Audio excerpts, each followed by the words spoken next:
தாராராராரு.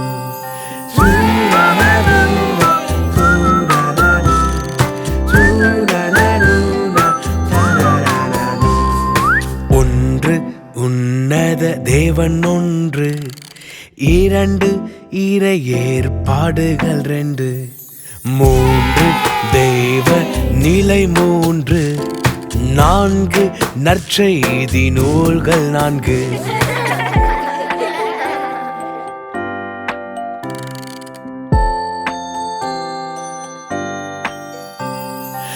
ஐந்து ஆசீர்வாத அப்பம் ஐந்து, ஆறு படைப்பின் நாட்கள் ஆறு, ஏழு சிலுவையின் மொழி ஏழு, எட்டு இயேசுவுக்கு பெயரிட்ட நாள் எட்டு, ஒன்பது ஆவியின் கனி ஒன்பது, பத்து பரமனின் கற்பனை 10.